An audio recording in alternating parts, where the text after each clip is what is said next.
புத்தகம் அது. அன்னைக்கு நம்மால ரெக்கார்ட் பண்றதுக்கு ஏற்பாடுகள் பண்ணி அது பண்ண முடியாம போச்சு. இன்னைக்கு நாம ஈஸ்வரன் அவர்கள் அம்பேத்கருடைய புத்தகம் அனுராக் பாஸ்கர் எழுதின book. Anurag Bhaskar first time lawyer. அவர் லக்னோவில் லா படிச்சுட்டு ஹார்வர்ட்ல ஸ்டடிஸ் பண்ணவர். ஒடுக்கப்பட்ட மக்களுக்கான கல்வி மேம்பாட்டுக்கான ஒரு அமைப்பு நடத்திட்டு இருக்கிறாரு. சுப்ரீம் கோர்ட்ல ஒர்க் பண்ணிட்டு இருக்கிறாரு. இந்த புஸ்தகம் ரொம்ப சீரியஸா ரிசீவ் பண்ணப்பட்ட புஸ்தகம். இதுக்கு நம்ம முன்னாள் சீஃப் ஜஸ்டிஸ் ஆஃப் இந்தியா முன்னுரிமை இருக்கிறாரு. நம்ம இந்த புத்தகத்தை ஏன் பேசுறோம்னா, பேசாம தள்ளி போட்டோம்னா, அதாவது அம்பேத்கர்னாலே அரசியல் சாசனம்ன்றது ரொம்ப எல்லாருக்கும் தெரிஞ்சது. ஆனா அது எல்லாருக்கும் தெரிஞ்சதுனால ஃபோக்கஸ் வேண்டான்னு தான் நான் ரொம்ப நாளா அதை பத்தி டாபிக் போல நம்ம கிட்ட 21வது அம்பேத்கர் ஆரம்பிக்கிறவங்க போலவே அந்த அரசியல் சாசனம் ஆரம்பிப்பாங்க. நாம அது வேண்டாம் அப்படின்னு தெளி போட்டது. ஆகவே பட் நல்ல புஸ்தகம். நான் ரீசெண்டா தான் நேற்று அந்த இது வாங்கி படிச்சேன். நல்லா இருக்கு. ஃபுல்லா படிக்கல, நல்லா இருக்குது. அது இந்த மீண்டும் அடுத்த கூட்டம் நம்ம அம்பேத்கருடைய மெத்தேடை பத்தியான ஒரு கூட்டம். அம்பேத்கர் அவர்களை பேச அழைக்கிறேன். இந்த வாரம் நாம பார்க்க இருக்கக்கூடிய இந்த நூலுடைய பெயர் ஃபோர்சைட்டட் அம்பேத்கர். ஆங்கிலத்துல சொல்லப்போன தொலைநோக்கு பார்வை கொண்ட அம்பேத்கர் என்று சொல்லலாம். தொலைநோக்கு பார்வை என்பதை விட தொலைநோக்கு திட்டம், தொலைநோக்கு எண்ணம் அப்படி வச்சுக்கலாம். ஏன்னா முன்னாடியே என்ன நடக்கும் அப்படிங்கிறத கணிச்சு அதுக்கு தகுந்தாற்போல் நடக்கக்கூடிய நபர்களில் ஒருவர் அப்படி நம்ம எடுத்துக்கலாம். இவர் என்ன மாதிரியான சிந்தனைகளை முன்னாடியே கணித்து அதற்கேற்றவாறு அவர்கள் செயல்பட்டார் என்கிற விதத்தில் இந்த புத்தகம் முழுக்க எழுதப்பட்டுள்ளது. இது பார்த்தோம்னா அவருடைய வாழ்க்கையினுடைய துவக்க காலத்திலிருந்து அவர் அரசியலமைப்பு சட்டத்தை எழுதி முடித்து ராஜ்யசபை மெம்பர் ஆன பிறகும் அதன் இறுதி காலம் வரைக்கும் அவருடைய எண்ண ஓட்டங்கள், அவருடைய திட்டங்கள், அவருடைய தொலைநோக்கு பார்வை அது குறித்து இந்த நூல் விவாதிக்கிறது. இது எழுதிய ஆசிரியர் நம்ம சார் சொன்ன மாதிரி அனுராக் பாஸ்கர். இந்த நூலுடைய முன்னுரையை எழுதியவர் முன்னாள் நீதிபதி டி.ஒய். சந்திரசூட். இதை வெளியிட்ட பதிப்பகம் பெங்குயின் ரேண்டம் ஹவுஸ் இந்தியா. விலை பார்த்தோம்னா 799 ரூபா. மொத்த பக்கங்கள் 385 பக்கம் இதுல இருக்கும். ஒரு ஹேண்டியான புத்தகம் தான். கையில அழகா படிச்சு எடுத்துட்டு போன அளவுக்கு ஒரு கையடக்கம் உள்ள ஒரு புத்தகம் தான். வாங்கி படிக்கலாம். அந்த அளவுக்கு நல்லா இருக்கும். பேப்பர் குவாலிட்டி கூட நல்லா தான் இருக்கு. அண்டர்லைன் பண்ணா எதுவும் மார்க்கிங் விடுறது இல்லை. ஏன்னா இதெல்லாம் கூட நூல் அறிவுத்துல மிக முக்கியமான விஷயம். அதுக்காக தான் சொல்றேன் நான். இந்த நூல் பாத்தீங்கன்னா 21 சாப்டர்ஸ் இருக்கு. 21 சாப்டர்ஸும் ஒரு சிறு சிறு பகுதியா பிரிக்கப்பட்டு எழுதப்பட்டிருக்கிறது. முதல் சாப்டர் பார்த்தோம்னா அம்பேத்கருடைய துவக்க காலகட்டம், அவருடைய ஆரம்ப காலகட்டத்துல அவருடைய இந்த தொலைநோக்கு எண்ணம் எவ்வாறெல்லாம் இருந்தது, அதற்கான அடிப்படை என்னவாக இருந்தது. தொலைநோக்கு எண்ணம் ஒருவருக்கு உருவாகுது என்றால் அதற்கான அடிப்படை காரணங்கள், அவருடைய வாழ்க்கை சூழல், அவருடைய கல்வி பின்புலம், இதெல்லாம் கூட அதுக்கு பலம் சேர்க்கும். அது எப்படி உருவானது என்பது அந்த முதல் சாப்டர்ல அவர் சொல்றாரு. நம்ம ஒரு 3-4 சாப்டர் மட்டும் தான் பார்க்க போறோம். 21 சாப்டர் அது வாய்ப்பு இல்லை. ஒரு 4 சாப்டர் பார்க்க போறோம். 4 சாப்டர்ல முதல் சாப்டர் முக்கியமான சாப்டர். அதனால நான் சொல்ல வரேன். இவருடைய துவக்க காலகட்டத்துல இவர் பிறப்பதற்கு முன்பே இந்தியாவில் ஜோதிபா பூலே அவர்கள் இந்த சமுதாய சீர்திருத்த கருத்துக்களோடு செயலாற்ற தொடங்கினார். அதுக்கு இடையாக இந்த மிஷனரிஸ் இருக்காங்க, கிறிஸ்துவ மிஷனரிகள்லாம் கல்வி கொடுக்க ஆரம்பிச்சாங்க. மேற்கத்திய கருத்தாக்கங்கள், அதாவது சமத்துவ கருத்தாக்கங்கள்ல மேற்கத்தில எல்லாமே சமத்துவமா இருந்ததுன்னா அப்படி கிடையாது.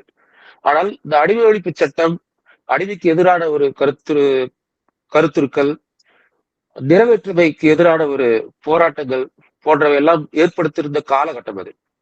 அப்போ ஜோதிபா பூலே, கிறிஸ்தவ மிஷனரிகள், அந்த நிறைவேறிக்கு எதிரான ஒரு கருத்துக்கள், அடிமை சட்டத்துக்கு எதிரான ஒரு சூழ்நிலை, இவையெல்லாம் உருவாகின காலகட்டத்துல இவர் பிறக்கிறார். அவர் பிறந்த மகாராஷ்டிராவில் ஆன்டி பிராமின் மூவ்மெண்ட்டும் அப்போ எழுச்சி பெற்று நிற்குது. பிராமணர் அல்லாதோர் இயக்கத்திற்கு அங்க ஒரு வலுவான ஒரு அடிநாதம் எழுப்பப்பட்டிருந்தது. அது இல்லாம இவருடைய குடும்பம் பாத்தீங்கன்னா மிலிட்டரி சார்ந்த குடும்பம்.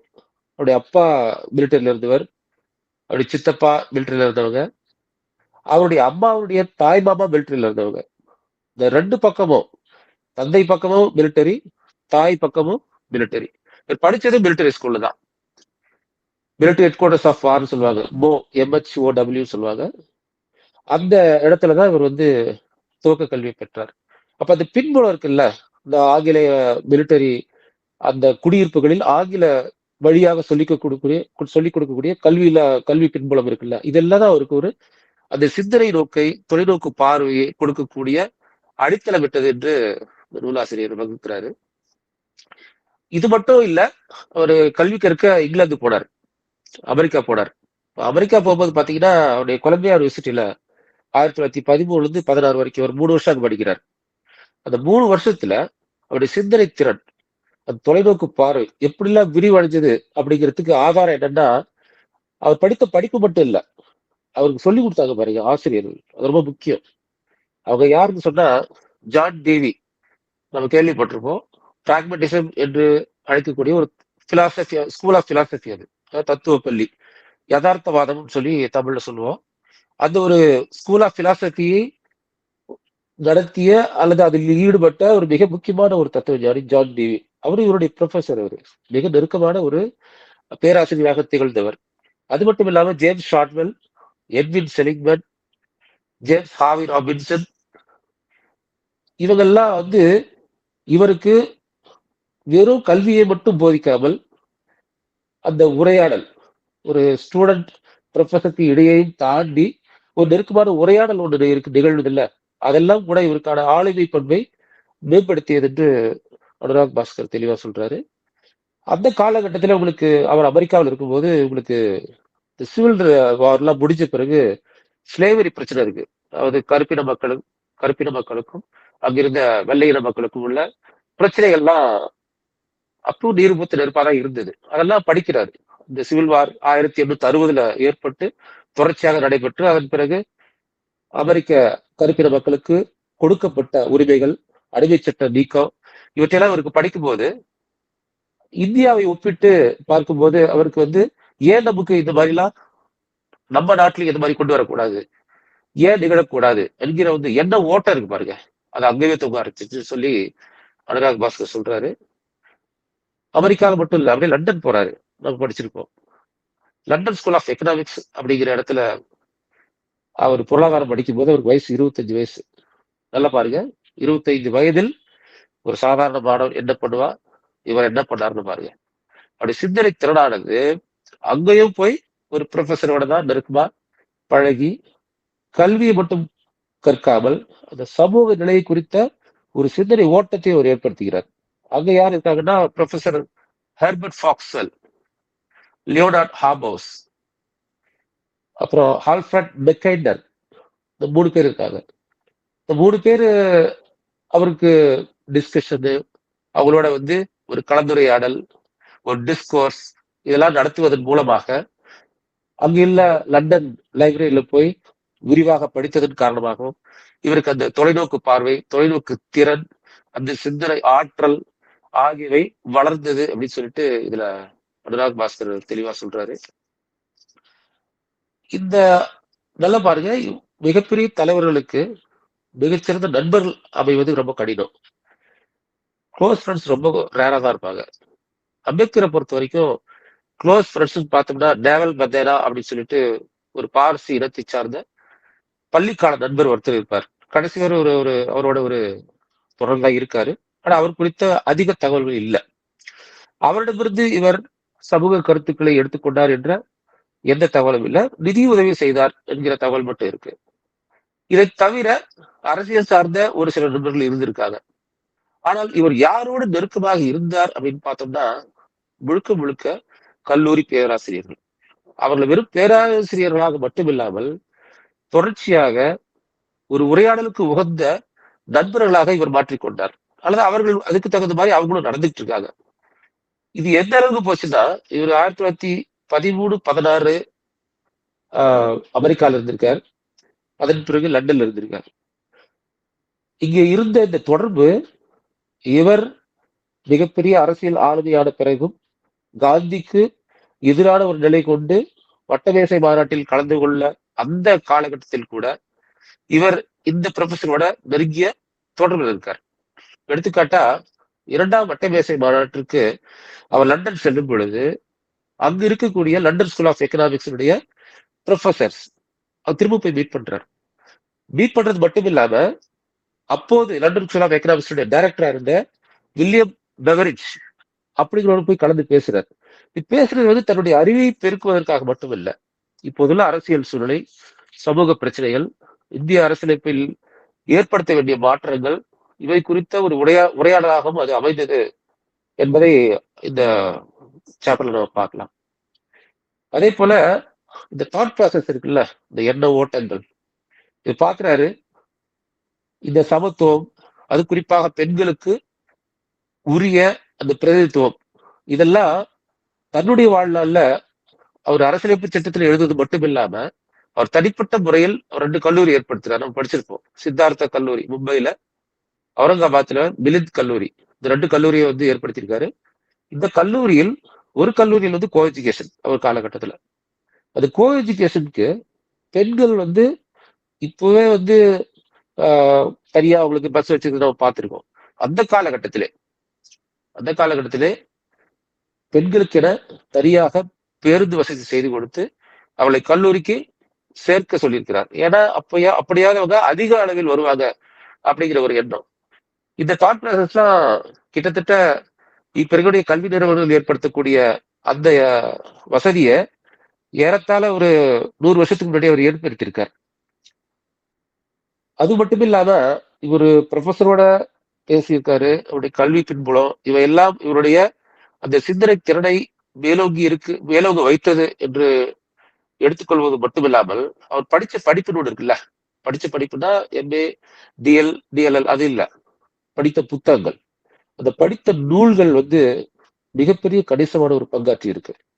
அவர் சொல்வாரா, அவருடைய நெருங்கிய நண்பர் சொல்ல முடியாது, ஒரு உடன் பணியாற்றியவர், உடன் வந்து அரசியல் ரீதியாக பணியாற்றிய டிஜி ஜாதவ் அவர்கிட்ட ஒரு அடிக்கடி சொல்வதுண்டா, யார் எவ்வளவு சம்பாதித்தாலும் சரி, ஒரு 10% அவருடைய ஒட்டுமொத்த வருமானத்தில் ஒரு 10% புத்தகம் வாங்கணும், புத்தகம் வாங்குவதை ஒரு கடமையா வச்சிருக்கணும் அப்படிங்கிறத வலியுறுத்துவாரு அப்படின்னு சொல்லுவாங்க. அப்போ அந்த புத்தகத்தின் மூலமாகவும் தன் வாழ்நாளில் ஏற்பட்ட அனுபவங்கள் மூலமாகவும் தன்னுடைய பேராசிரியர்கள் மூலமாகவும் தான் படித்த நாடுகளில் உள்ள சமூக சட்டங்கள் மூலமாகவும் விழிப்புணர்வு மூலமாகவும் தன்னுடைய தொலைநோக்கு பார்வை அந்த ஆற்றலை வந்து மேம்படுத்தி கொண்டார் என்று இதன் மூலம் நம்ம தெரிஞ்சுக்கலாம். அப்புறம் நான் சொன்னேன்ல ஏற்கனவே, அந்த அமெரிக்கனுடைய உள்நாட்டு போர், சிவில் வார் 1860 நடந்தது. அதனுடைய 13வது அமெண்ட்மெண்ட் சொல்லுவாங்க. அதாவது 13வது அமெண்ட்மெண்ட்ல தான் அதுக்கான அடிமை சட்டத்தை நீக்கினாங்க. அப்புறம் 14வது அமெண்ட்மெண்ட்டா சட்ட திருத்தம், 15வது சட்ட திருத்தம். இந்த 3 சட்ட திருத்தங்களும் உடனடியா வரல. முதல் சட்ட திருத்தம் செய்யறாங்க அமெரிக்கால செய்யும்போது அடிமை சட்டங்கள் மட்டும் ஒழிக்கப்பட்டது. ஆனால் தென் மாநிலங்கள் இருக்குல்ல அமெரிக்கால, இந்த சதர்ன் ஸ்டேட் சொல்லுவாங்க, அதெல்லாம் ஏத்துக்கிறது இல்ல. இந்த சட்டங்களை வந்து ஏற்காம தனிச்சட்டத்தை ஏற்றுறாங்க. இதெல்லாம் அம்பேத்கர் வந்து படிச்சு பார்க்கிறார். இந்த படிச்சு பார்க்கும்போது பின்னாளில் அவர் அரசியலமைப்பு சட்டத்தை எழுதக்கூடிய டிராப்டிங் கமிட்டியுடைய சேர்மனா இருக்கும் பொழுதும் சரி, அல்லது பல்வேறு குழுக்களில் ஒரு உறுப்பினராக இருக்கும்போதும் சரி, இதெல்லாம் எண்ண ஓட்டத்தை வந்து ஒப்பிட்டு செய்து பார்க்கிறார். முதல்ல அமெரிக்கா கருப்பின மக்களுக்கு அடிமை ஒழிப்பு சட்டத்தின் மூலம் ஒரு விடுதலை கிடைக்கிற மாதிரி கிடைக்குது. மற்ற மாநிலங்கள் அவர்களுக்கென ஒரு தனி சட்டங்கள் ஏற்றி அதை ஏற்றுக்கொள்ள மறுக்கின்றன. அதுவும் இல்லாம அது செயலுக்கு வர்றதுக்கு ரொம்ப போராட வேண்டியதா இருக்கு. இதெல்லாம் வந்து மனதில் வைத்துதான் அவர் அரசியலமைப்பு சட்டத்தில் சில மிக முக்கியமான உரிமைகளை அடிப்படை உரிமைகளாக கொண்டு வந்ததா நம்ம இதுல நூல்ல படிக்கலாம். அடுத்து பாத்தீங்கன்னா இன்னொரு 2-3 முக்கியமான சம்பவத்தை நான் சொல்றேன், ரொம்ப இன்ட்ரெஸ்டிங்கா இருக்கும். இப்போ ரிசர்வேஷன் வந்து நாட்டினுடைய மிக முக்கியமா அடிக்கடி பேசக்கூடிய ஒரு தலைப்பு, இடஒதுக்கீடு சொல்லலாம். இடஒதுக்கீடு வந்து அரசியல் ரீதியான இடஒதுக்கீடு, அதாவது சட்டமன்ற நாடாளுமன்ற இடஒதுக்கீடு பட்டியலின மற்றும் பட்டியல் பழங்குடியின மக்களுக்கு மட்டும் வழங்கப்படுகிறது. ஆனால் கல்வியிலும் சரி நிர்வாகத்தில் இந்த 2லுமே இடஒதுக்கீடு என்பது பிற்பட்ட மிகவும் பிற்பட்ட, இப்ப பொருளாதாரத்தில் நலிவடைந்த பிரிவினருக்கும் வேற கொடுத்துட்டாங்க. மற்றும் பட்டியல் இன மற்றும் பட்டியல் பழங்குடி மக்களுக்கும் சிறுபான்மையினருக்கும் கூட வழங்கப்படுகிறது. இந்த இடஒதுக்கீடு இப்ப சாதாரணமா வந்துடல. அவர் வந்த காலத்துல எப்பொழுதுமே இடஒதுக்கீடு எதிராக ஒரு கருத்து உருவாகுதுன்னா அது என்ன சொல்லுவாங்கன்னா மெரிட், எஃபிஷியன்சி. இதுதான், இந்த ரெண்டு தான் இடஒதுக்கீட்டு எதிராக பேசக்கூடிய சொற்கள். இது அவர் காலத்துல இதை அவர் எதிர்கொண்டார். இடஒதுக்கீட்டு கொண்டு வரும் பொழுது அது அரசியல் சபையுடைய விவாதத்தின் பொழுதும் சரி, அவரு சப்கமிட்டியில இருக்கக்கூடிய அந்த காலகட்டத்திலும் சரி, இந்த எஃபிஷியன்சி மெரிட்டுங்கிற வார்த்தைய அவர் எதிர்கொண்டு போது அவர் என்ன சொல்றாரு பாருங்க. ஏற்கனவே லெஸ்லி மில்லர்னு சொல்லிட்டு மைசூர் மாகாணத்துல இடஒதுக்கீடு கொண்டு வந்தாங்க பிற்பட்ட வகுப்பினருக்கு. அந்த பிற்பட்ட மைசூர் மகாராஜாவுடைய ஆட்சி காலத்தில் மைசூர் மாகாணத்தில் லெஸ்லி மில்லர் என்ற ஒரு ஓய்வு பெற்ற இப்ப நடைமுறையில் இந்த ஒரு நீதிபதி நினைக்கிறேன். அந்த நீதிபதியுடைய தலைமையின் கீழ் ஒரு கமிட்டி போட்டாங்க. அந்த கமிட்டியானது பிற்பட்ட வகுப்பினருக்கு இடஒதுக்கீடை முதலாக கொண்டு வந்தது ஷாகு மகாராஜுக்கு பிறகு. அந்த லெஸ்லி மில்லர் என்ன சொன்னார்னா, எஃபிஷியன்சி அங்கேயும் அந்த பிரச்சனை வந்திருக்கு. எஃபிஷியன்சி குறைஞ்சு போயிடும், இடஒதுக்கீடு வந்தா திறமையின்மை மேலோங்கும், திறமை இல்லாதவங்க உள்ள வந்துருவாங்க, நிர்வாக சீர்குலையும். இந்த வார்த்தை அப்புறந்தே இருந்திருக்கு. அதுக்கு லெஸ்லி மில்லர் என்ன சொல்றாருன்னா, எஃபிஷியன்சியை விட சிம்பத்தி முக்கியம், எம்பத்தி முக்கியம். இந்த சிம்பத்தி எம்பத்தி இல்லாத அட்மினிஸ்ட்ரேஷன் அது தேவையில்லை அப்படிங்கிற அவர் பதிவு செஞ்சே போயிருக்காரு. கிட்டத்தட்ட அந்த காலகட்டத்தில் அம்பேத்கர் அவர்களும் ஒருவேளை லெஸ்லி மில்லர் கமிஷன் இவர் படிச்சாரா அல்லது இவர் படிச்சதை அவர் எடுத்துக்கிட்டாரான்னு தெரியல. இதே மாதிரி அந்த குட் கவர்னன்ஸ், எஃபிஷியன்ட் அட்மினிஸ்ட்ரேஷன், இது ரெண்டு எது வேணும்? நல்ல நிர்வாகம் வேணுமா, திறமையான நிர்வாகம் வேணுமா? நல்ல அரசாட்சி வேணுமா, திறமையான நிர்வாகம் வேணுமா? எது முக்கியம் அப்படிங்கிறதுல அவர் சொல்றாரு, திறமையான நிர்வாகம் நமக்கு தேவையில்லை, நல்ல நிர்வாகம் தான் வேணும். குட் கவர்னன்ஸ், எஃபிஷியன்ட் அட்மினிஸ்ட்ரேஷன் தேவை கிடையாது. இப்ப எடுத்துக்காட்டாக ஒரு நல்ல நிர்வாகம், ஒரு எஃபிஷியன்ட் அட்மினிஸ்ட்ரேஷன்ல ஒரு கரடு இல்லாத ஒரு திறமையான ஒரு அரசு அமையுமானால் அது நமக்கு தேவையில்லைங்கிறார். குறிப்பாக no administration could do any good unless it was sympathetic. ரொம்ப முக்கியமா சொல்றாரு. அப்ப இந்த எம்பத்தி, சிம்பத்தி, இந்த கருணை, அந்த பச்சாதாபம், இது போன்ற எண்ணங்கள் இல்லாத ஒரு நிர்வாகமானது அது நமக்கு தேவையில்லை, அது சிறப்பாக செயல்படாதுங்கிறது அம்பேத்கருடைய வாதம். அதை இன்னொன்னு சொல்றாரு. அப்போ இந்த சிம்பத்தட்டிக் எம்பத்தி எதுக்கு வேணும்னாக்கா அது இன்க்ளூசிவ்னஸ் வேணும். யாரெல்லாம் அதிகாரம் பெற்று தங்களுடைய ரெப்ரசன்டேஷன், பிரதிநிதித்துவத்தை அனுபவிக்காமல் இருக்கிறார்களோ அவர்களை உள்ளிழுக்கும் செய்யக்கூடிய அந்த இன்க்ளூசிவ்னஸ் இருக்கணும். அது குட் கவர்னன்ஸா இருந்தா போதும், எஃபிஷியண்டா இருக்க வேண்டிய அவசியம் இல்லைங்கிற ஒரு வாதத்தை முன் வச்சிருக்காரு. இது தொடர்பான ஒரு பெரிய கட்டுரையே இந்த புக்ல இருக்கு. இது பொதுவாக இந்த நாம் எதிர்கொள்ளக்கூடிய இடஒதுக்கீடுன்னு சொல்லி எதிர்கொண்டாவே இந்த கருத்தாக்கம் நம்ம முன்னாடி நிற்கும். இந்த சாப்டர் படிக்கிறவங்களுக்கு இது ஒரு நல்ல பாயிண்டா அமையும். நீங்க தராம படிக்கலாம். அடுத்தது பாத்தீங்கன்னா, இந்திய அரசியலமைப்பு சட்டம் எழுதினாரு. சேர்மனுடைய டிராப்டிங் கமிட்டி சேர்மனாக இருந்தாரு. ஆனால் அவர் பெரும்பாலான சட்டங்கள் இந்திய அரசு சட்டம் 1935 எடுக்கப்பட்டவை, ஒரு பெருசா எழுதல அப்படிங்கிற ஒரு பார்வை, ஒரு கருத்து அதுவும் பரவலா வர்றது உண்டு. ஆனா நீங்க கூர்ந்து கவனிச்சீங்கன்னா 1935 சட்டமே இவர் பேசிய, இவர் எடுத்தாண்ட கருத்துக்கள் தான் முழுக்க முழுக்க அந்த 1935 சட்டம். அந்த 1935 அரசு சட்டம் என்பது எப்படி உருவானதுன்னு பார்த்தோம்னா, நல்லா பாருங்க, இந்த 1935 இந்திய அரசு சட்டம் தான் இந்திய அரசியலமைப்பு இப்ப இருக்கிற நடைமுறை இருக்கக்கூடிய இந்திய அரசு சட்டத்தினுடைய பெரும்பான்மையான பங்கை வகித்திருக்கிறது. அதனுடைய மேஜர் போர்ஷன் இதுல தான் இருக்கு. ஆனா இதில் ஒருவேளை அவர் இந்திய அரசு சட்டம் வரையக்கூடிய தலைவர் ஆவாரோ அவர்கள் நினைக்கல. ஆனால் உறுப்பினர் ஆவோம் அல்லது யாராவது ஆனா கூட இப்பொழுதே இந்த இந்திய அரசு சட்டத்தில், இந்த 1935 சட்டத்தில் இடம்பெற்று வைத்து விட்டால் எதிர்காலத்தில் இது அப்படியே புதிதாக அரசியலமைப்பு சட்டம் ஏற்படுத்தும் போது இது பயன்படுத்தப்படும் என்ற அந்த தொலைநோக்கு பார்வை இருந்திருக்குமோ அப்படிங்கிற ஒரு எண்ணம் கூட நமக்கு தோணலாம். இப்ப பாருங்க, 1935 இந்திய அரசு சட்டம் எப்படி இயற்றப்பட்டதுன்னு பார்த்தோம்னா, இந்தியர்களுக்கு நிர்வாகத்தில் பங்கு கொடுக்கணும், இதுதான் இந்தியருடைய கோரிக்கை. முதல்ல 1909 சட்டம் கொண்டு வந்தாங்க. மின்டோ மார்லின்னு சொல்லுவாங்க. 1919 மாண்டோகு சென்சோர் சீர்திருத்த சட்டம். 10 வருஷத்துக்கு ஒரு முறை ஒரு சட்டத்தை கொண்டு வந்து இந்தியர்களை நிர்வாகத்தில் அவங்களுக்கு ஒரு போர்ஷன் கொடுக்கறது, ஒரு பர்சன்டேஜ் கொடுத்து இடம்பெற செய்தல். இதான் அந்த சட்டங்கள். 10 வருஷத்துக்கு ஒரு முறை அதை ரிவைஸ் பண்ணிட்டே வருவாங்க. இப்படி வரும்பொழுது 1919க்கு பிறகு சட்டங்கள் இல்ல. ஏன்னா இந்தியர்களுக்கு நியமன உறுப்பினர்கள் தான் இருந்தாங்க. இப்ப தேர்ந்தெடுக்கணும்னா எப்படி தேர்ந்தெடுக்கணும், அவளுக்கு ஓட்டுரிமை கொடுக்கலாமா வேண்டாமா, யாருக்கு ஓட்டுரிமை கொடுப்பது, அதுக்கான தகுதிகள் என்ன, இது போன்ற டிஸ்கஷன்ஸ், உரையாடல்கள், கமிட்டிகள், குழுக்கள்லாம் போட்டு விவாதிச்சுட்டு வந்து காலகட்டம் அது. அப்போ அதுக்கு இடையில என்ன பண்றாங்கன்னா, சைமன் தலைமை சர் ஜான் சைமன் என்பவருடைய தலைமையில ஒரு குழு வருது. குழு வந்து இந்தியர்கிட்ட கருத்து கேட்கிறாங்க. உங்களுக்கான நிர்வாகத்தில் இன்னும் கூடுதலா எப்படிலாம் இந்தியனைசேஷன் பண்றது, இந்திய மயமாக்கல், நிர்வாகத்தை வந்து ஓரளவுக்கு இருக்கு, இன்னும் கொஞ்சம் கூடுதலா உங்களுக்கு உறுப்பினர் அந்தஸ்து எல்லாம் கொடுக்கலாம் அப்படிங்கிறது பேசுறதுக்காக வராங்க. ஆனா இந்தியர்கள் அதுல யாரும் இல்லைன்னு சொல்லிட்டு பெரும்பாலான கட்சிகள் புறக்கணிக்குது. சைமன் குழுவுடைய அந்த பரிந்துரை வந்து பெரிய அளவு எடுபடாம போயிடுது. அதனுடைய அந்த டெட்லாக் இருக்குல்ல, அந்த பிரச்சனையை தீர்ப்பதற்காகத்தான் வட்டமேசை மாநாடு கூட்டப்படுகிறது. 1930, 31, 32 இந்த ஒரு காலகட்டத்துல இந்த 3 வட்டமேசை மாநாடுகள் லண்டன்ல நடக்குது. ஒரு கொஞ்சம் கொஞ்சம் பிரேக் விட்டு நடக்கிறாங்க. இந்த மாநாடுகளில் பேசப்பட்ட கருத்துக்கள் தான் இந்திய அரசியல் சட்டம் 1935 வெளிவருது.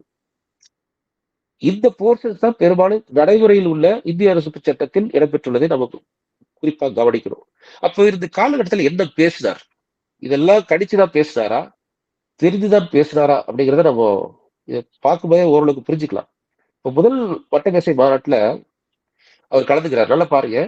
முதல் நாள் அவருடைய சேர்மன் வந்து Ramsay MacDonald, British prime minister. அவரு அப்பதான் வந்து முதல் நாளுடைய துவங்குது. இவருடைய பேச்சு, இவருக்கான சந்தர்ப்பம் கிடைக்குது பேசுறதுக்கு. முதல் நாள் என்ன சொல்றது தெரியுமா, இந்த பியூரோக்ராட்டிக் கவர்மெண்ட்டை ரீப்ளேஸ் பண்ணணும். அரசு அலுவலர்களால், அரசு அதிகாரால் ஆட்சி செய்யக்கூடிய இந்த நிர்வாக அமைப்பை முழுக்க மாற்றி மக்களுக்காக, மக்களால், இந்த நம்ம அமெரிக்க ஜனாதிபதி பேசின இந்த of the people, by the people, for the people, மக்களால், மக்களுக்காக, மக்களால், இந்த மக்களால் சுயமாக தேர்ந்தெடுக்கப்பட்ட ஒரு அரசாக நிர்வகிக்கணும். முதல் நாளே யாருக்கு எதிரில 5ஆம் ஜார்ஜ் மன்னர் துவக்கி வச்சுட்டு போறாரு. ராம்சே மெக்டொனால்டு பிரைம் மினிஸ்டர் இருக்காரு, பெரிய பெரிய பிரிட்டிஷ் அதிகாரிலாம் இருக்காங்க. எவ்வித தயக்கமின்றி முதல் நாள் கூட்டத்தில் யாராவது அப்படி பேசுவாங்களா, தைரியமா பேசியிருக்காரு. பேசிட்டு அதுக்கு அடுத்தது அந்த முதல் வட்டமேசை மாநாட்டுல 9 துணை குழுக்கள் அமைக்கப்படுகின்றன. சப் கமிட்டிஸ் சொல்லுவாங்க. இந்த 9 துணை குழுக்கள் தான் இதுல பேச வேண்டிய சப்ஜெக்டை பிரிச்சு பிரிச்சு கொடுத்துருவாங்க. ஒவ்வொரு சப்ஜெக்டும் ஒரு குழு. இவங்க உட்காந்து பேசிட்டு அப்புறம் ஒட்டுமொத்தமா இந்த குழுல வச்சு இறுதி விவாதம் பண்ணி அது ரெக்கமெண்டேஷன்ஸா பிரிட்டிஷ் பார்லிமெண்ட் கொடுப்பாங்க. அந்த 9 குழுக்கள்ல இந்த ஃபெடரல் ஸ்ட்ரக்சர் கமிட்டி சொல்லுவாங்க. அதாவது என்ன சொல்லலாம், ஃபெடரல் வந்து கூட்டாட்சி அமைப்பு, அந்த குழுவுல மட்டும் அவர் இல்ல, மெம்பரா இல்ல, எல்லா குழுக்குள்ள இருக்காரு. இருந்து தங்களுடைய கருத்துக்களை, வாதத்தை முன்வைக்கிறார். முடிச்சு அவெல்லாம் எடுத்துக்கொள்ளப்படுகிறது. ரொம்ப முக்கியமா பாருங்க. அடுத்தது பாத்தீங்கன்னா, சரி, இந்த ஃபெடரல் ஸ்ட்ரக்சர் கமிட்டில அவர் இடம் பெறல, இருந்தாலும் என்ன பண்றாரு, நார்மலா இப்ப இருக்கிற ஒரு தலைவர் என்ன பண்ணுவாங்க, அந்த குழுல நம்ம இடம் பெறல, ரைட், ஓகே, நம்ம இடம் பெற்றது நம்ம பார்ப்போம் அப்படின்னு சொல்லி போயிடுவாங்க. ஆனா இவர் என்ன பண்றாரு, அந்த குழுவில் இடம் பெறல கூட, அந்த ஃபெடரல் ஸ்ட்ரக்சர் கமிட்டியில இடம் பெறல கூட, அதனுடைய சேர்மன் வந்து லார்ட் சாங்கின் பேரு, அவருக்கு லெட்டர் எழுதுறாரு. ஏன்னா கலந்துக்க முடியாது நேர்ல போயிட்டு. எப்படிலாம் வந்து ஃபெடரல் ஸ்ட்ரக்சர் இருக்கணும், அந்த ஒன்றிய கூட்டமைப்பு என்பது, கூட்டாட்சி அமைப்பு என்பது எப்படி இருக்கணுங்கிறத இவர் விளக்கி ஒரு கடிதம் எழுதுறாரு. அந்த கடிதங்கள் வந்து விவாதத்துக்கு எடுத்துக் கொள்ளப்படுகிறது. அதே போல இந்த முதல் வட்டமேசை மாநாட்டில் மிக சிறப்பான ஒரு விஷயம் ஒன்று நடந்திருக்கு. அந்த பாகுபாடு காட்டக்கூடாது, நான் டிஸ்கிரிமினேஷன் சொல்லுவோம். பாகுபாடு காட்டக்கூடாது என்கிற அந்த சொற்பதம் வந்து முதலாக இந்தியர் ஒருவரால் பிரிட்டிஷ் நிர்வாகத்திற்கு முன்பு வைக்கப்பட்டது. இதான் முதல் முறை. இந்தியர்கள் வந்து எப்பவுமே இடஒதுக்கீடு கேட்பாங்க, இண்டியனைசேஷன் பண்ணுவாங்க, பொலிட்டிக்கல் ரைட்ஸ் கேட்பாங்க, எல்லாம் செய்வாங்க. ஆனால் அந்த நான் டிஸ்கிரிமினேஷன் இருக்கக்கூடாதுன்னு சொல்லி பேசக்கூடிய அந்த ஒரு வாய்ப்பு, அந்த சந்தர்ப்பம் முதல் வட்டமேசை மாநாட்டில் டாக்டர் அம்பேத்கர் அவர்களால் மட்டுமே எடுத்தாளப்பட்டது என்று அனுராக் பாஸ்கர் எழுதியிருக்காரு. அடுத்து பாத்தீங்கன்னா 2ஆம் வட்டமேசை மாநாடு. 2ஆம் வட்டமேசை மாநாடு பார்த்தோம்னா, இப்போ என்ன பண்றாங்க, இவர் இந்த லெட்டர்லாம் வைக்கிறார்ல லார்ட் சாங்கிக்கு, இந்த கூட்டாட்சி அமைப்பு எப்படிலாம் இருக்கணும், ஃபெடரல் ஸ்ட்ரக்சர்ல வேற ஒன்றும் இல்லை, மாநிலம், ஒன்றிய அரசு, மாநில அரசுக்கு என்ன வந்து அப்ப வந்து பிரின்சிபல் ஸ்டேட்ஸ் இருந்தது, மாகாண அரசுகள், சுதேச சமஸ்தான அரசுகள், அப்புறம் மைய அரசு 3 இருந்தது. இவர்களுக்கு இடையே என்ன மாதிரியான ஒரு உறவுகள் இருக்க வேணுங்கிறது தான் அந்த ஃபெடரல் ஸ்ட்ரக்சர், வேற ஒண்ணும் இல்ல. அவர் எழுதிய அந்த கடிதத்தினுடைய அந்த சாராம்சத்தின் வாயிலாக 2ஆம் வட்டமேசை மாநாட்டுல இவருக்கு அந்த கமிட்டியில இடம் கொடுக்கப்படுகிறது. நல்லா பாருங்க, தன்னுடைய வாத திறமை, தன்னுடைய அறிவுத்திறனால் தானாக ஒரு வாய்ப்பு இவருக்கு வந்து சேருது. இந்த 2ஆம் வட்டமேசையினுடைய மிக முக்கியமான விஷயம் என்ன தெரியுமா? முதல் வட்டமேசை மாநாட்டுல காந்தி கலந்துக்கல. 2ஆம் வட்டமேசை மாநாட்டுல அவர் கலந்துக்கிறார். கலந்துக்கிறது மட்டும் இல்லாம இவருக்கு அவருக்கும் நிறைய வாக்குவாதங்கள் போறதெல்லாம் நம்ம பல புத்தகங்கள் படிச்சிருப்போம். அதனால அதை நான் இந்த பேச தவிர்த்துடுறேன். இப்போ 2ஆம் வட்டமேசை மாநாட்டுல யார், அது குறிப்பாக இந்த சிறுபான்மையினர் மக்களுக்கு இடஒதுக்கீடு குறித்து தான் வலியுறுத்தப்படுகிறது. அதுலதான் காந்திக்கும் அம்பேத்கர் அவர்களுக்கும் இடையே கருத்து வேறுபாடு உண்டானது. இந்த சிறுபான்மையினர் வேற ஒண்ணும் இல்ல, முஸ்லிம், சீக்கியர்கள், ஆங்கில இந்தியர்கள் மற்றும் ஷெட்யூல் காஸ்ட். அப்ப ஷெட்யூல் காஸ்ட் வந்து அந்த ஒர்த்து வந்து ஃபார்ம் ஆகல. ஏன்னா 1935 சட்டத்துக்கு பிறகுதான் வருது. அப்போ டெப்ரெஸ்ட் கிளாஸ் சொல்லுவாங்க, ஒடுக்கப்பட்ட மக்கள். இவங்களுக்கு எல்லாம் தான் மைனாரிட்டி ஸ்டேட்டஸ் கொடுக்குறது. இதில் டெப்ரெஸ்ட் கிளாஸ் மக்களுக்கு, ஒடுக்கப்பட்ட மக்களுக்கு மைனாரிட்டி ஸ்டேட்டஸ் கொடுக்க கூடாது, அவர் இந்து சமூகத்தினுடைய ஒரு அங்கம் என்று காந்தி வாதாடினார். அம்பேத்கர் வந்து இல்லை, இந்து சமூகத்திற்கு இருந்து இவர்கள் வேறுபட்டவர்கள், இவர்களும் வந்து முஸ்லிம்கள் போல, ஆங்கில இந்தியர்கள் போல, சீக்கியர்கள் போல ஒரு தனித்த தன்மையுடையவர்கள், இவர்களும் மைனாரிட்டிஸ்ல சேர்க்கணும், அதனால இடஒதுக்கீடு நீங்க வழங்கணும் அப்படிங்கிறது ஒரு வாதம். இதான் 2ஆம் வட்டமேசையினுடைய அதனுடைய கான்செப்ட். இப்போ மாநாடு முடியுது. முடிஞ்ச உடனே தலைவர்லாம் அங்கங்க திரும்ப இந்தியா வராங்க, ஐரோப்பா போறாங்க, மற்ற வேலையை பாக்குறவங்க பாக்குறாங்க. காந்தி என்ன பண்ணாருன்னா, 2ஆம் வட்டமேசை மாநாடு முடிஞ்ச உடனே ஐரோப்பா பயணம் மேற்கொள்வார். சார்லி சாப்ளன் பார்ப்பாரு. ரோமியோ ரொலாண்டுன்னு சொல்லிட்டு அவருடைய வாழ்க்கை வரலாற்றை எழுதிய ஒரு ஆசிரியர் ஒருத்தர் இருப்பாரு. அவரை போய் ஜெர்மனியில அவரை போய் பாக்குறாரு. அம்பேத்கர் என்ன பண்ணாரு தெரியுமா? இவரெல்லாம் மற்ற விஐபிசி போய் பார்த்துட்டு இருக்கிறாங்க. அவளை ஏற்கனவே சந்திக்க விருப்பம் தெரிவித்தவர்கள் இவங்க சந்திக்கலாம் என்ற எண்ணத்தோடு இருந்தவங்களாம் போய் பாக்குறாங்க. ஒரு என்டர்டைன்மெண்ட், ஒரு நல்ல ஒரு மீட்டிங்னு வச்சுக்கலேன், அப்படி போறாங்க. அம்பேத்கர் அப்போ கூட அவருடைய ஓய்வை பாருங்க எப்படி பயன்படுத்துறாரு பாருங்க. அவர் அமெரிக்கா போறார். அந்த இடைப்பட்ட காலகட்டத்துல அமெரிக்கா போய் ஜேன் ஆடம்ஸ் சொல்லிட்டு, அது ஒரு அமெரிக்கன் சோசியல் ரிஃபார்மர் அவர். அந்த அம்மாவை போய் மீட் பண்றதுக்கு போறாங்க. ஜேடி ஆடம்ஸ் சொல்லுவாங்க. அந்த அம்மா மீட் பண்ண முடியறது இல்ல. மீட் பண்ண முடியலாலும் பரவாயில்லன்னு சொல்லிட்டு, ஒரு நான் எதுக்காக வந்தேன் அப்படிங்கிற இந்த காரணத்தெல்லாம் வடிவமைச்சுட்டு ஒரு லெட்டர் வந்து கொடுத்துட்டு வர்றாரு. அதாவது அமெரிக்கன் சோசியல் ரிஃபார்ம்ல நீங்க என்ன பண்ணிட்டு இருக்கீங்க, இந்தியாவுக்கு அதை எப்படி வந்து பொருத்தப்பாடு செய்ய முடியும் அப்படிங்கிற ஒரு வேண்டுகோளை வச்சு அவரோட டிஸ்கஸ் பண்ணதான் போனாரு. பட் அன்பார்ச்சுனேட்லி அவரை பார்க்க முடியல, கழித்து கொடுத்துட்டு வர்றாரு. நல்லா பாருங்க, அந்த தொலைநோக்கு எண்ணம் என்பது தன்னுடைய ஓய்வு நேரத்துக்கு கூட அவர் வந்து செலவிடாம இருந்தாரு. அதுலயாவது ஏதாவது ஒரு பாயிண்ட் கிடைச்சு அவர்கள் மூலம் எங்கேயாவது இன்ஃபுளுன்ஸ் பண்ணி இந்த சட்டமாக்க முடியுமா என்பது அவருடைய தேடலாக இருந்தது. அந்த எண்ணம் தான் பின்னாடி வந்து அந்த செயலுக்கு வடிவமைச்சதுன்னு நம்ம புரிஞ்சுக்கலாம். அடுத்து பாத்தீங்கன்னாக்கா 3ஆம் வட்டமேசை மாநாடு, இது ரொம்ப முக்கியமான விஷயம். பெரும்பாலும் முதல் வட்டமேசை மாநாடு தெரியும், 2ஆம் வட்டமேசை மாநாடு ரொம்ப ஃபேமஸ், எல்லாருக்கும் தெரியும். ஆனா 3rd ரவுண்ட் டேபிள் கான்ஃபரன்ஸ் சொல்லக்கூடிய 3ஆம் வட்டமேசை மாநாடு முக்கியமான மாநாடு. பெரிய அளவுல அரசு பாடப்புத்தகத்துல பெரிய அளவுல இருக்காது, சிம்பிளா இருக்கும். ஏன்னா பெரிய அரசியல் கட்சிகள் அதுல பங்கேற்றுக்கிறது இல்ல. பெரிய அரசியல் கட்சிகள் பங்கெடுத்துக்கிறதுனால அதுல டிஸ்கஸ் பண்ணப்பட்ட விஷயங்கள்லாம் பெருசா பேசப்படலைங்கிறது மாதிரி தான் இருக்கும். ஆனா இந்த அனுராக் பாஸ்கர் இந்த புக்ல கொஞ்சம் கூடுதல் தகவல் கொடுத்திருக்காரு. நிறைய புக்ஸ்ல இருக்கு, பட் இதுல எம்பசிஸ் பண்ணி முக்கியத்துவம் கொடுத்து எழுதியிருக்காரு.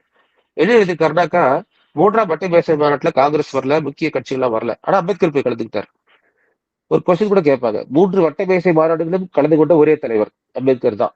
மற்றவங்க 1ல வருவாங்க, சில பேர் 2ல வருவாங்க, சில பேர் 3ல வருவாங்க, ஏதாவது 1ல கலந்துப்பாங்க, 2ல கலந்துப்பாங்க, 3ல யாரும் கலந்துக்க மாட்டாங்க. இவர் ஒருத்தர் தான் கலந்துருக்காரு. 3ஆம் வட்டமேசை மாநாட்டில் இவர் கலந்துக்கிட்ட பிறகு பிரிட்டிஷ் கவர்மெண்ட் என்ன பண்ணுது, யாருமே வரல, சரி நம்ம பேசுனதெல்லாம் வந்து பிரிட்டிஷ் பார்லிமெண்ட் கொடுத்துருவோம், அவங்க விவாதிச்சுட்டு சொல்லி அவங்க கொடுத்துட்றாங்க. பிரிட்டிஷ் அரசாங்கம் என்ன பண்ணுதுன்னா, ஒரு வெள்ளை அறிக்கை வெள்ளை அறிக்கை ஒயிட் பேப்பரா டிஸ்பிளே பண்ணுது. வெள்ளை அறிக்கைன்னு சொல்லுவாங்க. பொதுமக்களுக்கு என்ன நடந்தது என்பதை தெரிவிப்பதற்காக ஒரு வெள்ளை அறிக்கை வெளியிடுறாங்க. அந்த வெள்ளை அறிக்கையை விவாதிப்பதற்காக House of Commons and House of Lords சொல்லுவாங்க. அது பொதுமக்கள் சபை மற்றும் பிரபுக்கள் சபைன்னு 2ஆவே இருக்கு. நம்ம இந்தியாவில வந்து லோக்சபா, ராஜ்யசபா இருக்கிற மாதிரி அந்த 2 சபையில இருக்கக்கூடிய சில செலக்டட் மெம்பர்ஸ், தேர்ந்தெடுக்கப்பட்ட சில செலக்டட்னா ஒரு சில முக்கியமான நபர்கள், அந்த நபர்கள் எல்லாம் மெம்பர்ஸ் எல்லாம் எடுத்து ஒரு கமிட்டி மாதிரி ஃபார்ம் பண்றாங்க, ஜாயிண்ட் கமிட்டி, கூட்டுக்குழு. அந்த கூட்டுக்குழுல அம்பேத்கரை சேர்க்கிறாங்க. நல்லா பாருங்க, அவர் ஹவுஸ் ஆஃப் காமன்ஸ்லயும் மெம்பரா இல்ல, அவர் ஹவுஸ் ஆஃப் லார்ட்ஸ்லயும் மெம்பரா இல்ல. Is Indian representative participate the round table conferences. அவரை வந்து சேர்த்துக்கிறாங்க. ஏன்னா அவரும் வேலிட் இன்புட்ஸ் கொடுப்பாரு. அந்த வேலிட் இன்புட்ஸ்க்காக அவரை சேர்த்துட்டு, அவர் மட்டும் இல்ல, சில இந்தியன்ஸும் சேர்க்கிறாங்க. But is the most important member. இவர் சேர்ந்து அதுல யாரெல்லாம் இருக்காங்க பாத்தீங்கன்னா, ராஜ்குமாரி அம்ரித் கவுர். அவர் காங்கிரஸ்ல மிக முக்கியமான பெண்மணி, ஒரு விடுதலை போராட்ட வீரரும் கூட. அந்த அம்மா, அப்புறம் அம்பேத்கர், வின்ஸ்டன் சர்ச்சில் போன்ற மிக முக்கியமான இங்கிலாந்து அரசியல் தலைவர்கள் உட்பட அந்த கமிட்டியில இருக்காங்க. அவங்க தான் விவாதிக்கிறாங்க. இது வரைக்கும் first round table conference, second round table conference, third, இது மூணுலயும் சேர்த்து ஃபைனலா என்ன பண்ணலாம் அப்படிங்கறத அவங்க விவாதிக்கும் போது, இந்த அடல்ட் பிரான்ச்சைஸ் சொல்லுது. அடல்ட் பிரான்ச்சைஸ்னாக்கா வயது வந்தோர் வாக்குரிமை. வயது வந்தோர் அத்தனை பேருக்கு வாக்குரிமை. அந்த காலகட்டத்துல வந்து சொத்துரிமை வைத்திருந்தாதான் வாக்கு. அது சொத்துரிமை வைத்திருந்தால் கூட பெண்களுக்கு வாக்கு கிடையாது. அப்படிலாம் இருந்தது. அந்த இதெல்லாம் விட்டுட்டு நீங்க வயது வந்தால், ஒரு குறிப்பிட்ட வயதை எட்டிருந்தால், எடுத்துக்காட்டாக 18 வயசுக்கு மேல ஆயிடுச்சுனாக்கா அனைவருக்கும் வாக்குரிமை என்கிற கான்செப்ட், அந்த கொள்கையை வந்து பேசுறாங்க. அப்படி அம்பேத்கர் பேசும்போது வின்ஸ்டன் சர்ச்சிலிடமிருந்து மிக கடுமையான எதிர்ப்பு வருகிறது. அது வந்து அவர் எப்படி சொல்றாருன்னா, அது இந்தியாவில் நடைமுறைக்கு சாத்தியம் கிடையாது, அதை வந்து பேச வேண்டாங்கிறார். ஆனா அம்பேத்கர் தொடர்ச்சியாக அத்தனைக்கும் வின்ஸ்டன் சர்ச்சினுடைய அவருடைய ஆதரவெல்லாம் பின்னாடி அவர் எதிர்நோக்கிறார்.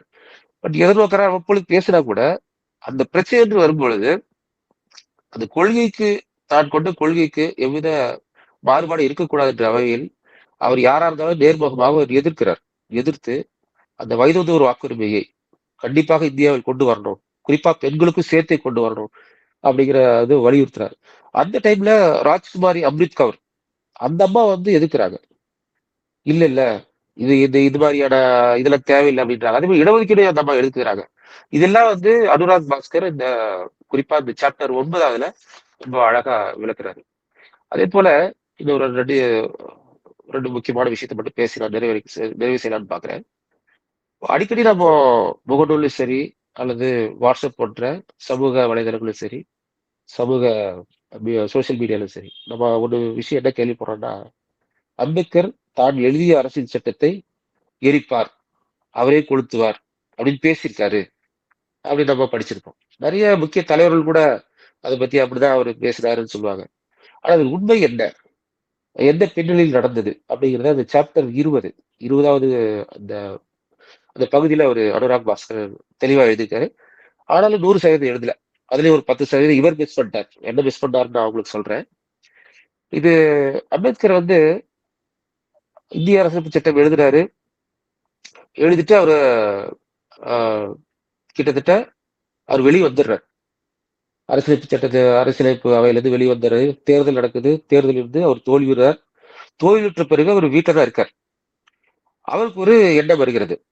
நாம வந்து எழுதிய அரசியலமைப்பு சட்டம் அடிப்படையில் இப்போ இந்த நாடு வந்து நடைபெற்று வருகிறது. நாமளும் இந்த ஏதாவது ஒரு அவையில, இப்போ லோக்சபால தான் போக முடியல, தேர்தலில் தோற்றாச்சு, ராஜ்யசபால வந்து நம்ம போயிட்டு நம்மளுடைய பங்களிப்பு அளிப்போம் அப்படிங்கிறது அவருடைய எண்ணம். அந்த அடிப்படையில அவரு சில அவருடைய முயற்சியால் அவர் ராஜ்யசபால இடம் கிடைக்குது. அந்த ராஜ்யசபா மெம்பர் ஆன பிறகு 1953ஆம் ஆண்டு ஆந்திரா மாநிலம் வந்து பிரிவினை வருது. ஆந்திரா மாநிலனுடைய பிரிவினை, மொழி அடிப்படையிலான ஆந்திர மாநிலம் பிரிக்கப்படுவதற்கான மசோதா வந்து டிஸ்கஸ் பண்றாங்க, உரையாடலுக்கு வர்றாங்க, விவாதத்துக்கு வருது.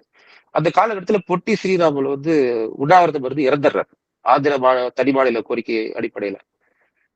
அதனால வலிமையோட வந்து பில்ல வந்து மசோதா வந்து தாக்கல் பண்றாங்க. அப்ப அம்பேத்கர் பேசுறாரு, நீங்க ஆந்திர மாநிலத்தை மொழி அடிப்படையை பிரிக்கும் பொழுது அங்கு சிறுபான்மையினர் இருப்பாங்க. இப்ப அம்பேத்கர் சொன்ன அந்த சிறுபான்மையினர் யாருனாக்கா, மத சிறுபான்மையினர் மட்டும் இல்ல, மொழி சிறுபான்மையினர் மற்றும் டெப்ரஸ்ட் கிளாஸ், இப்ப ஷெட்யூல் காஸ்ட், அவங்களும் வந்து மத அடிப்படையில் சிறுபான்மையினர் அவருடைய வாதம்.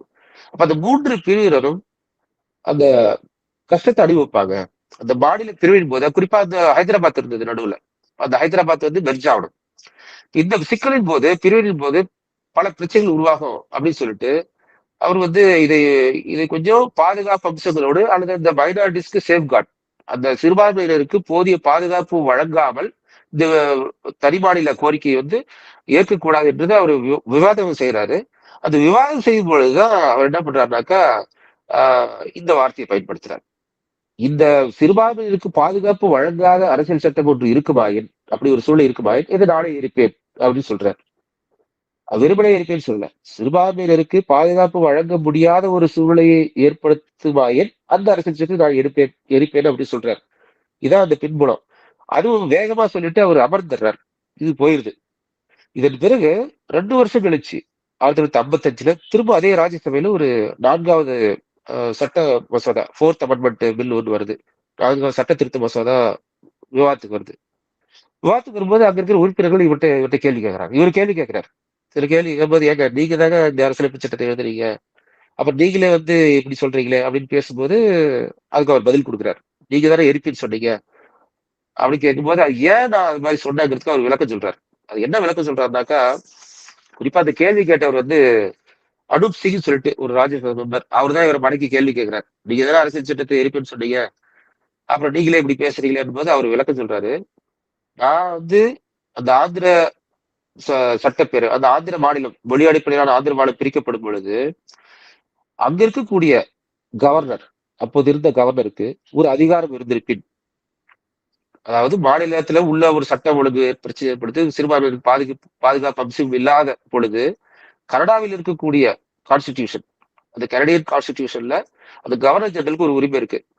திடீர்னு ஒரு சட்டம் ஒழுங்கு ஏற்பட்டு அங்க, ஏன்னா கனடால இந்த மைனாரிட்டிஸ்க்கு ரொம்ப இம்பார்ட்டன்ஸ் கொடுப்பாங்க சிறுபான்மையினருக்கு. அந்த சிறுபான்மையினருக்கு அங்க கொடுக்கக்கூடிய அந்த ஒரு பவர் இவருக்கு இருந்திருக்குமானால், இந்த கவர்னருக்கு இருந்திருக்குமானால், இங்க இருக்கக்கூடிய இந்த சிறுபான்மையினர் பாதிக்கப்பட்டிருக்க மாட்டாங்க. அந்த அடிப்படையில் நான் விளக்காம விட்டுட்டேன். உடனே அந்த விளக்காம விட்ட பகுதியை மட்டும் நீங்க எடுத்துட்டு பேசுறீங்க அப்படிங்கிற மாதிரி அவர் சொல்லுவாரு.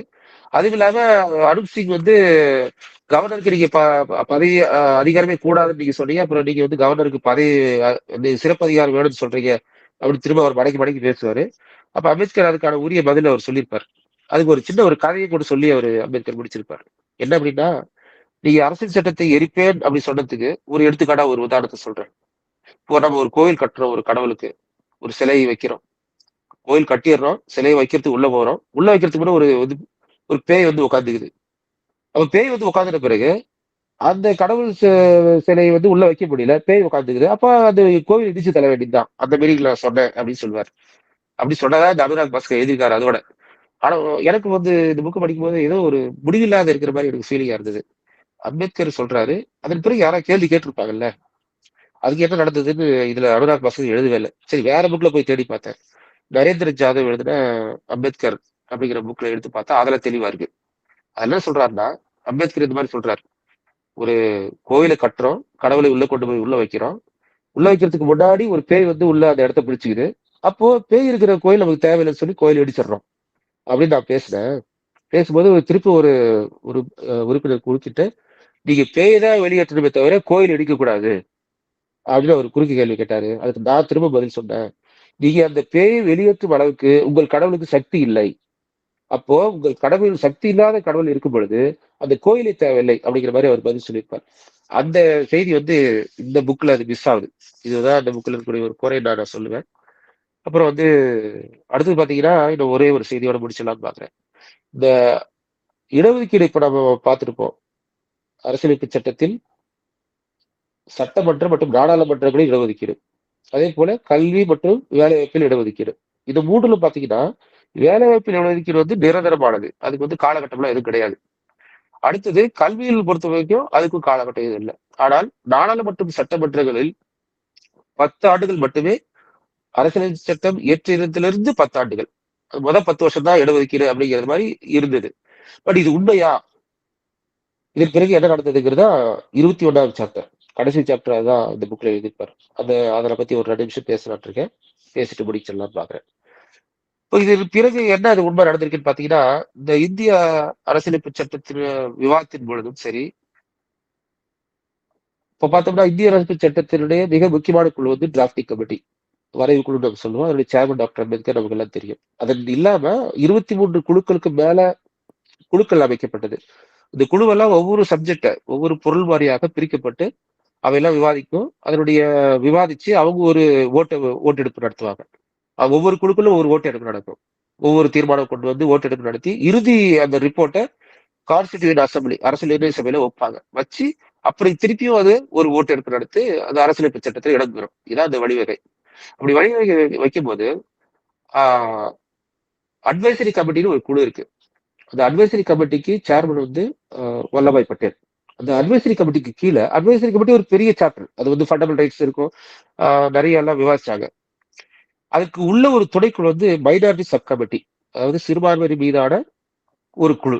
அந்த மைனாரிட்டி சப் கமிட்டியில தான் ரிசர்வேஷன் சம்பந்தமா விவாதிச்சாங்க. இந்த ரிசர்வேஷன் யாருக்கு வேணும், எவ்வளவு காலத்துக்கு வேணும் அப்படிங்கிறது அதுலதான் விவாதிக்கப்பட்டது.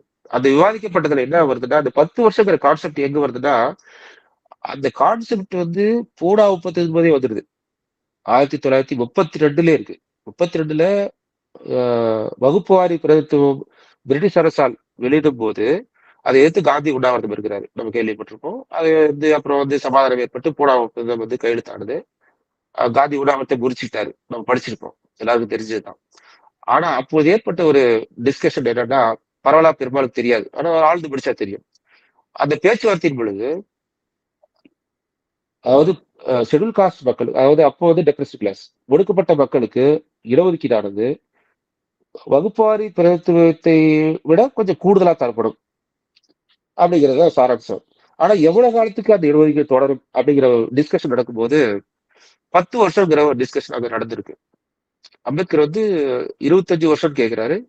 அப்புறம் வந்து 10 வருஷத்துல ராஜாஜி வந்து 10 வருஷங்கிறாரு. காந்தி வந்து வெறும் 5 வருஷம் தான் சொல்றாரு. 5 வருஷம் தான் இது இருக்கும், இடஒதுக்கீடு இருக்கணும். அப்புறம் வந்து மக்கள் வந்து முடிவு பண்ணிப்பாங்க அப்படிங்கிறாரு. அப்ப ராஜாஜி வந்து அம்பேத்கர் 25ங்கிறாரு. 5 25 பார்த்து ராஜாஜி வந்து ஒரு 10 வருஷம் வச்சுக்கலாம் அப்படிங்கிற ஒரு டிஸ்கஷன் வருது. அந்த 10 வருஷ கான்செப்ட் இந்திய இந்திய அரசியலமைப்பு சட்டம் ஏற்றப்படும் அந்த காலகட்டத்தில், குறிப்பாக அந்த மைனாரிட்டி சப் கமிட்டில டிஸ்கஷன்ல இது வருது. ஒரு வரும்போது அதே அந்த 10 வருஷத்தை திரும்ப டிஸ்கஸ் பண்றாங்க. அம்பேத்கருக்கு அதில் அதுக்கு விருப்பம் இல்லை. அது கூடுதல் அவங்க வந்து அதாவது ஒடுக்கப்பட்ட மக்கள் தங்களுடைய சமூக அந்தஸ்தில் உயரும் வரை அது இருக்கணுங்கிறது அவருடைய வாதம். ஆனா அந்த வாதம் வந்து எடுபடுறது இல்லை. அப்போ வந்து 29 பேர் அந்த கமிட்டியில இருக்காங்க. 26 பேர் வந்து அதுக்கு அம்பேத்கருக்கு எதிராக ஓட்டளிக்கிறாங்க. 3 பேர் தான் அம்பேத்கர் ஆதரவா அந்த ஓட்டு வருது. அப்ப அந்த 26-3ங்கிற அந்த ஓட்டெடுப்பில் நிரந்தரமான அந்த அரசியலமைப்பு சட்ட இடத்தில் வந்து நாடாளுமன்றத்திலும் சட்டமன்றங்களிலும் இடஒதுக்கீடுங்கிறது நிரந்தரம் கிடையாது. 10 வருஷம் ஆகிற கான்செப்ட் உள்ள வருது. இது அம்பேத்கருக்கு எதிராக அவருடைய விருப்பத்துக்கு மாறாக தான் அது கொண்டு வரப்பட்டது. அப்புறம் அது மைனாரிட்டி சப் கமிட்டில ரெசல்யூஷன் பாஸ் ஆகுது. அதுக்கு மேஜரா இருக்கக்கூடிய அட்வைசரி கமிட்டிலையும் அது வச்சு பாஸ் பண்றாங்க. அப்படி பாஸ் பண்ணும்போது அட்வைசரி கமிட்டில பட்டேல் வந்து சொல்றாரு, இந்த எந்த இடஒதுக்கீடு இருக்கக்கூடாது. நாடு விடுதலை அடைஞ்சாச்சு, நம்ம அன்டச்சபிலிட்டி நீக்க போறோம். எதுக்கு திரும்ப ஒரு இடஒதுக்கீடு யாருக்கும் இருக்கக்கூடாதுன்றாரு. ஆனா அம்பேத்கர் ஃபைட் பண்றாரு. இல்ல கண்டிப்பா வேணும். காரணம் என்ன அப்படிங்கிறதுக்கான ஒரு ஃபைட், நிறைய விவாதங்கள் போகுது. வேறு வழியின்றி இப்ப காட்டேக்கர்னு சொல்லி அவர் பெரிய லீடர் இருக்காரு. அவரும் விருப்பம் இல்லை. ஆனா முனுசாமி பிள்ளைன்னு சொல்லிட்டு அவரு சென்னையை சார்ந்த ஒரு அரசியல் வரைக்குரிய அரசியல் நிர்ணய சபையுடைய ஒரு உறுப்பினர் அவரு. அப்புறம் வந்து நாகப்பான்னு சொல்லிட்டு ஆந்திராவை சேர்ந்த உறுப்பினர். இவங்கெல்லாம் அம்பேத்கருக்கு சப்போர்ட் பண்ணி பேசுறாங்க. வேற வழி இல்லாம பட்டேல் வந்து சரி, பட்டியல் வகுப்பு மட்டும், அதாவது ஷெட்யூல் காஸ்டுக்கு மட்டும் அந்த அரசியல் நாடாளுமன்றம் மற்றும் சட்டமன்ற உறுப்பினர்கள் இடஒதுக்கீடு கொடுக்கலாம். சீக்கியர்களுக்கோ முஸ்லிம்களுக்கோ ஆங்கில இந்தியர்களுக்கோ மற்றவர்கள் யாருக்கும் இருக்கக்கூடாதுங்கிற முடிவுக்கு வருது. அந்த ஓட்டெடுப்பில் வந்து அதுக்கு தகுந்த மாதிரி பார்த்து அரசியல் நிர்ணய சபைக்கு வருது, கான்ஸ்டியூஷன் அசம்பிளிக்கு வருது. அங்கேயும் வந்து விவாதம் பண்ணி ஓட்டெடுப்பு எடுக்கிறாங்க. அங்கேயும் இந்த விவாதம் வருது. அரசியலமைப்பு இடஒதுக்கீடு வந்து கூடாது வேணும்னு சொல்லிட்டு. ரொம்ப முக்கியமான விஷயம் என்னன்னா, அனுராக் பாஸ்கர் இந்த விஷயத்தை எழுதல, நான் கூடுதல் தகவலுக்காக சொல்றேன். இப்போ கேரளாவை சேர்ந்த ஒரு அரசியலமைப்பு நிர்ணய சபையுடைய உறுப்பினர், அவங்க பேரு ஸ்ட்ரைக் ஆகல. அவங்க காந்திக்கு ஆதரவாக இருந்து அப்போ அரசியல் செய்தவங்க. அவங்க வந்து அம்பேத்கருக்கு எதிராக அவங்க வந்து ஷெட்யூல் காஸ்ட் புலையர் சமூகத்தை சார்ந்த அந்த பெண்மணி தான். அவங்க அம்பேத்கருக்கு எதிராக சட்டமன்ற நாடாளுமன்ற இடத்தில் இடஒதுக்கீடு ஷெட்யூல் காஸ்ட் கூடாதுன்னு அவங்க வாதிடுறாங்க. இந்த சூழ்நிலையில தான் அம்பேத்கருடைய வலியுறுத்தல்களால் வேறு வழியின்றி 10 வருஷத்துக்கு நம்ம எக்ஸ்ட்ரா மட்டும் நாடாளுமன்ற சட்டமன்றத்தில் இடஒதுக்கீடுங்கிற வந்து சட்டமாக்கப்படுகிறது. அந்த பெண்மணி பேர் வந்து தாட்சாயினி வேலாயுதம் பேரு. தாட்சாயினி வேளாண்ங்கிறதா அம்பேத்கருக்கு எதிராக கருத்து கூறியவர்கள். ஆனா அந்த பின்னாளில் அம்பேத்கருக்கு எதிராக கூறிய அந்த தாட்சாயினி வேலாயுதம் என்பவர் காந்தியின் கொள்கை மீது அதிருப்தி ஏற்பட்டு, காந்தி தான் அந்த மாதிரி திருமணம் செய்து வைத்தவர். காந்தியின் கொள்கை மீது அதிருப்தி ஏற்பட்டு அம்பேத்கருடைய பாதைக்கு வந்து சென்னையில் இறுதி காலத்தில் சென்னையில் தங்கி ஜெய்தீப் என்ற ஒரு பத்திரிகை நடத்தி அவர்கள் காலமானார்கள். இதுதான் வரலாறு. இந்த வரலாறு இந்த அனுராக் பாஸ்கர் புக்ல இல்ல. நான் கூடுதலா உங்களுக்கு நான் சொல்றேன். இது போன்ற அம்பேத்கர் வந்து எந்தெல்லாம் அரசியலமைப்பு சட்டத்தில் இடம்பெறும், எப்படி சேஃப்கார்ட் பண்ணா அவங்களுக்கு நிரந்தரமாக இருக்கும் அப்படிங்கிறது முன்னாடியே திட்டமிட்டு அந்த சிந்தனை திறன், தொலைநோக்கு ஆற்றல் இருந்ததுனால அது இப்ப இருக்கக்கூடிய மக்களுக்கு நன்மையில் முடிந்தது என்கிற ஒரு விஷயத்த சொல்லியிருக்காரு.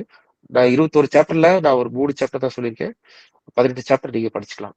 ரொம்ப நன்றி. நன்றி தோழர். இதுல வந்து 2 விஷயம் என்னன்னா, ஒண்ணு வந்து அந்த காலகட்டத்துல வந்து அரசியல் தலைவர்கள் பூரா குறிப்பா வந்து திலகர்லாம் வந்து எக்ஸ்ட்ரீமா வந்து டிஸ்கிரிமினேஷன்ற வார்த்தையே ஒத்துக்காம ஒன்லி ஃப்ரீடம் ஸ்ட்ரகிள் மட்டும் பேசிட்டு இருந்தாரு. அந்த காலகட்டத்தில் டிஸ்கிரிமினேஷனை பத்தி வட்டமை மாநாட்டிலே பேசியிருக்காருன்றது ரொம்ப ஃபோர் சைட்டட் தான், சந்தேகமே இல்லை. ரெண்டாவது